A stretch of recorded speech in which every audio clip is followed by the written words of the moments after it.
Hurricanes are more than just high winds and heavy rain. They are destructive forces that can turn your world upside down in a matter of hours. This statement is not meant to scare, but to prepare. Hurricanes, with their powerful winds, torrential rains, and surging waves, are a force to be reckoned with. They can cause catastrophic damage to our homes, infrastructure, and communities. Think about it. The high winds can rip roofs off houses, uproot trees, and turn everyday objects into deadly projectiles. Flooding, often a result of the heavy rains and storm surge, can submerge neighborhoods, damage property, and pose a significant risk to life. But the impacts of hurricanes go beyond the physical. There's also the breakdown of communication systems. Power outages can last for days, even weeks, making it difficult to contact loved ones or access vital information. Roads can become impassable, isolating communities and hindering rescue efforts. Then there's the psychological toll. The fear and uncertainty, the stress of losing your home or being displaced, the grief of losing a loved one. These are the unseen impacts of hurricanes, and they can be just as devastating as the physical ones. Understanding these impacts is crucial when preparing for a hurricane. It's not just about boarding up windows or stocking up on canned goods, it's about being mentally and emotionally ready to face the challenges that a hurricane brings. It's about having a plan for every possibility, from evacuation to sheltering in place. So as we delve into the specifics of hurricane preparation in the coming scenes, keep these impacts in mind. Remember, preparation is not just about surviving the storm, it's about being able to recover and rebuild afterwards. Knowing what a hurricane can do is the first step towards effective preparation. So let's take that first step together. Your home is your fortress, and like any fortress, it needs to be fortified against the onslaught. When we think about hurricanes, we often imagine the high winds and the flooding, but the reality is that these are just some of the challenges we face. We need to prepare our homes to withstand these forces, and we can do that with a few practical steps. One of the first things to consider is your home's exterior. Installing storm shutters on your windows and doors can make a significant difference. These shutters act like a shield, protecting your home from the flying debris that can be propelled by hurricane winds. They can also help prevent windows from shattering, which can lead to dangerous situations and further damage. Now let's talk about your roof. It's a crucial component of your home's defense system against hurricanes. Reinforcing your roofing can go a long way in preventing wind damage. Consider using hurricane straps, which can help secure the roof to the walls of your home, reducing the likelihood of your roof being ripped off by powerful winds. But what about flooding? Well, there are measures you can take to mitigate this risk too. You can use sandbags to create a barrier around your home, and installing a sump pump can help remove water that does manage to get in. Also, consider sealing your basement and other areas prone to flooding to prevent water infiltration. And don't forget about your yard. Secure or store any loose items that could become projectiles in high winds. Trim your trees regularly to minimize the risk of broken branches damaging your home or your neighbors. Remember, preparation is not a one-time event, but an ongoing process. Regularly inspect and maintain your home's defenses to ensure they're always at their best. It's about taking control and being proactive, not reactive. With a fortified home, you can stand strong against the storm. Because when the winds howl and the waters rise, your preparation will make all the difference. You'll be ready to face the hurricane and keep your fortress safe and secure.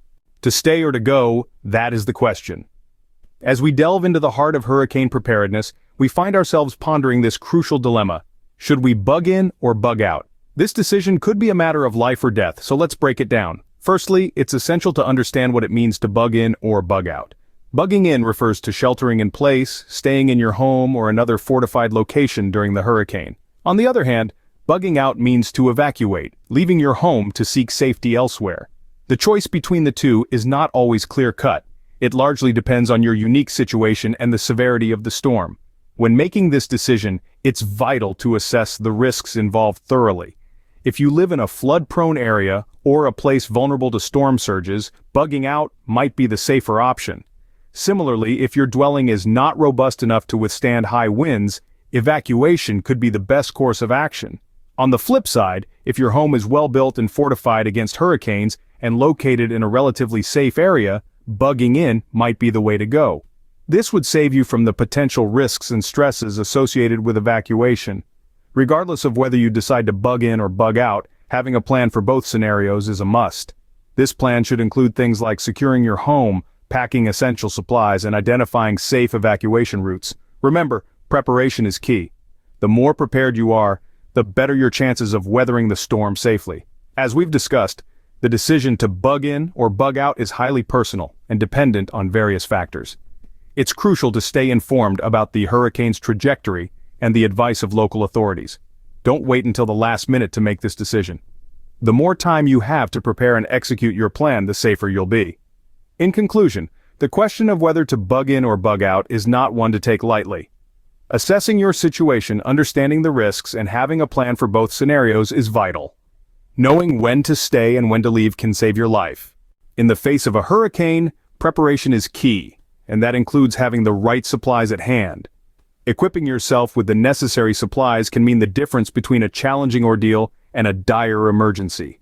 But remember, there's no one-size-fits-all approach to this. What you need depends on whether you're sheltering in place, also known as bugging in, or evacuating, bugging out. When bugging in, think about what you'll need to stay safe and comfortable for an extended period. Start with water, the most essential of all supplies. A good rule of thumb is to have at least 1 gallon per person per day for drinking and sanitation, for a minimum of 3 days. But if space allows, aim for a 2-week supply. Next, food. Non-perishable, easy-to-prepare items are your best bet. Again, strive for a 2-week supply. Don't forget to consider any dietary restrictions or allergies in your household. Then, medications. Ensure you have a sufficient supply of any necessary prescription drugs as well as a well-stocked first aid kit. Now let's talk about emergency gear. This includes flashlights, extra batteries, a multi-tool, a hand crank or battery-operated radio, sanitation and personal hygiene items, and copies of personal documents. Also consider items for warmth, like sleeping bags and blankets. Switching gears to bugging out, your supplies should be portable, as you'll need to carry them with you. Water, food, and medications remain essentials, but consider smaller, lighter options, like water purification tablets and energy bars. Your emergency gear should also include local maps, a whistle to signal for help, and a compact first aid kit. Regardless of whether you're bugging in or out, one item is crucial: a written plan. This should detail your evacuation routes, shelter locations, and emergency contact numbers. In the end, your goal in gathering supplies isn't just to survive, but to maintain a level of comfort and security in an otherwise uncertain situation. With the right supplies, you can weather any storm. The storm is past, but the danger isn't over. As the last gusts of wind subside and the rain stops its relentless downpour, you might think you're out of the woods, but reality paints a different picture.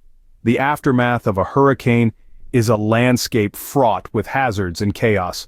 First and foremost, safety is paramount. Before stepping outside, ensure the storm has truly passed.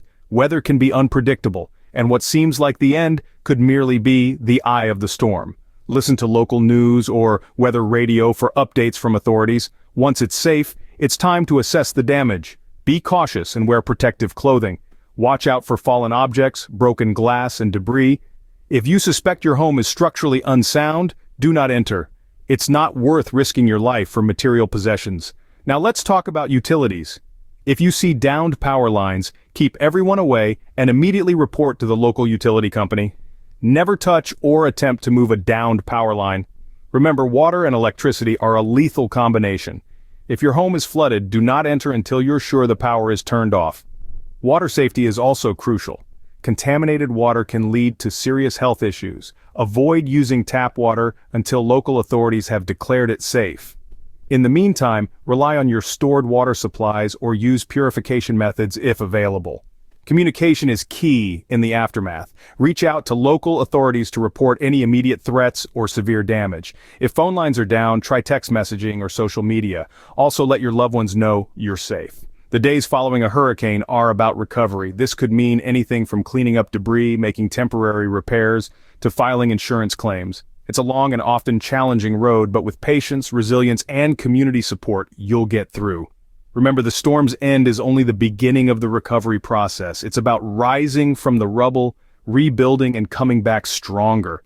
In the face of adversity, we don't just survive, we thrive. No man is an island. In times of disaster, community can be your strongest ally. Remember, when the skies darken and the winds howl, we are not alone. Leveraging local resources and community support networks is a vital part of preparation and recovery. These networks can provide a wealth of knowledge, resources, and physical aid during trying times. Local resources include community centers, churches, and nonprofit organizations that often have disaster preparedness programs in place. These entities can provide useful information about hurricane preparedness, shelter locations, and will often have supplies available for those in need. Community support networks, on the other hand, are the people around you, your friends, family, and neighbors. These are the people who will be there to lend a hand when you're boarding up windows or filling sandbags. They're the ones who will check in on you after the storm has passed. They can also be a lifeline in the event of a prolonged power outage or if emergency services are stretched thin. But remember, these networks are not a one-way street. While they can provide support to you, you also have a role to play in them. Offer your skills and resources where they are needed. If you're good with tools, offer to help fortify others' homes. If you have a generator, offer to share your power.